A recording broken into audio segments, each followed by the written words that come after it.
Hello everyone in MAME, this is Haas. We're going to be going over how to use your proof sheets today. The first thing we are going to do is open up Adobe Illustrator CS4 or Adobe Illustrator CS5. So let's go ahead and open up CS4 since that's the version Sydney's using. CS5 is going to function basically the same. There's a few things that, there's one thing that Sydney is going to want to do that the rest of you don't have to, and that has to do with her rulers. So the first thing we're going to do is go ahead and open up a one of the generic proof sheets. So you can do that from either that first window that popped up, or you can go to File and Open, and then navigate your computer to find those Illustrator files as provided. Sydney, you'll want to download the ones for CS4, and Helen, you'll want to download the ones for CS5. Download the ones, the files that from the email that I sent you, based upon which version of Illustrator you will be using. And for some reason, they always have legacy formats, is what they're called. And if somebody's using CS4, they're going to have trouble opening up a CS5 file. And so you'll want to definitely get the file that corresponds to whichever version of Illustrator you're using. So you can go ahead and navigate to CS4 Sydney or CS5 Helen, and go ahead and select your proof sheet folder and whichever proof sheet that you would like to use, the gold, silver, or the mini disc. So we already have it open, so we're going to go ahead and click cancel here. And the first thing we want to do, the one thing we want to do is make sure that our art layer is selected. This will be the layer that you will be creating your disk image on from the image that your client sent you. And when you open up these files, you'll see that I have the rulers on. You can turn those on by clicking Command R on a PC or Control R on a Control R on a PC and Command R on a Mac.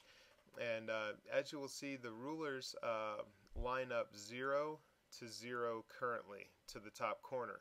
And if you're, I think in Illustrator 4, the rulers are set here. So the global rulers have changed between CS4 and CS5, and this is where you can run into trouble if you don't make sure that your rulers start here. And you can make those rulers begin at the upper left hand corner by just going to your upper left hand corner of the window while your rulers are on. Click in this box and you'll see the two little dotted lines pop up, and then hold that click and drag, and you'll see the crosshairs move, and you'll see it pops up intersect when you hit that upper left hand corner of the artboard. Alright, so go ahead and release there, and you'll see my 0 to 0 lines up in the upper left hand corner. And you'll want to make sure that it always lines up in your upper left hand corner, or else these actions will not function correctly. And that just basically has to do with the placement of your imagery within the transform part of the action setup. So after we're all set up 0 to 0, the next thing you want to do is go ahead and open up the image that your client has sent you. So we're going to go ahead and go to Open, and let's see, I have them under VDay. We'll use these for demonstration purposes, and we'll open up the TIFF. Now, you can open up TIFFs in Illustrator just fine, and then after we're open, we'll go ahead and select it by clicking the arrow in the upper left hand corner, and then just clicking on the image. And this will create this will highlight around the border of the image. And next thing you want to do is go to Edit and Copy. And you can achieve this with a quick key command of Control Copy for Control Copy for a PC, Command Copy for a Mac. Now that this is on the pasteboard, we just go back to our proof sheet, and then you'll see the actions for a MAME proof, and you'll have your different donut sizes here. So for this demonstration, we'll go ahead and just leave it with the 117.5 by 25. If you want to use a different action, just click on the name of the action itself, as so, and you'll see it highlight. So we'll leave that one highlighted, And then we'll just go down here to the bottom of the Actions palette and click Play. Now, if your Actions palette isn't visible on your first opening up of Illustrator, you'll want to go to Window and then select Actions. And this action is checked off, so you definitely see it. You can toggle it off by unchecking it. Alright, so we have our 117.5 by 25 and selected, so we'll just go ahead and press play because the image is still on the pasteboard. And this will just go through a series of steps, the same series of steps that I go through, and it'll set up your proof sheet for you. So now that your proof is set up, we go to, let's see, we'll go ahead and lock this layer, and we'll unlock the information layer, and we'll select our type tool, and you'll see that and we'll select the information layer as well. You can see how I made a mistake there, but you select the information layer, you have your type tool selected, you click on title, and you get this little box that opens up. This text was created in a different version of Illustrator. Editing the text may cause some changes to your text layout.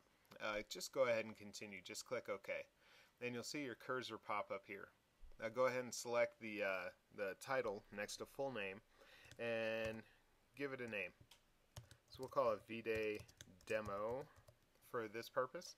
And then go ahead and move your cursor to date and change that to whatever day it is.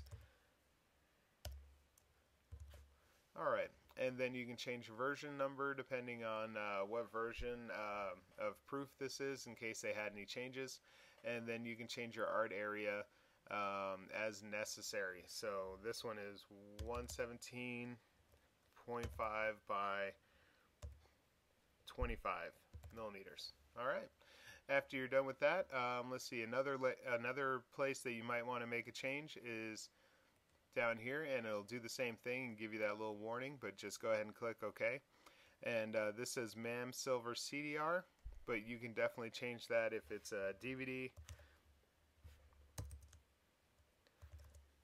or like a DVD plus R or DVD minus R, however you need to change that. Alright, so that's basically how you set up the proof, and after you're done, just go ahead and click File and Save, or Save As. And we'll want to give this a place, save it somewhere to your server or to your hard drive. That way you have it saved somewhere. We'll go ahead and rename this file to V-Day. Oops. Alright, we'll call it V-Day Demo.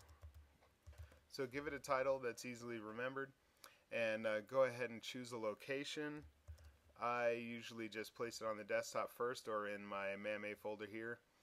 And let's see, save and improve some prints, and we'll make a new folder called Demo. Oh, I'm having a hard time typing today, sorry. Alright, so we've got our new folder created for the new job. We've got it renamed, and the next thing we want to do is just go ahead and save it. Let's see, we have a format selection here, and you'll want to save it in two formats. Adobe Illustrator, I save it as an Adobe Illustrator file first, mainly so that I can go back and edit this file if needed. Once saved as a PDF, it's usually flattened, and then you have to rip it apart and put it back together again, which can be very time consuming. So we'll go ahead and save it as an Illustrator, and then we'll go back up here to File, Save As, and it's already titled V-Day Demo. We're just going to go down here to Format and change that to an Adobe PDF. So you have two files, one that you can edit and one that's flattened that you can send to your client. We'll go ahead and click Save after we've selected PDF, and we have some options to go through. You'll want to save it as a PDF, you'll want to uncheck Preserve Illustrator Editing Capabilities. So leave that unchecked, and then you'll want to go to Compression. And in Compression, this is going to reduce the size of the file to make it easier to send to your client. Go ahead and click Do Not Downsample, and you'll see a little drop down, and click Bicubic Downsampling 2.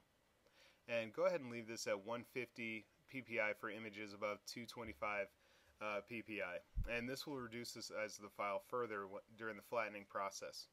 After that, click Save PDF,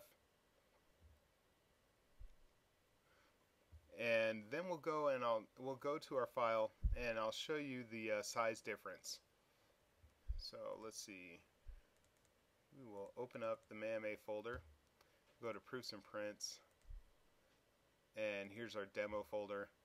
And let's see, the VDay demo and AI, the Illustrator document, as you can see, is 12.4 megabytes, which is really large to email. And PDF, if it's not compressed, will end up being 12.4 megabytes as well. After we've saved it as a PDF and we've done our proper compression method, you'll see that it's 680 kilobytes, which is much smaller and easier to email.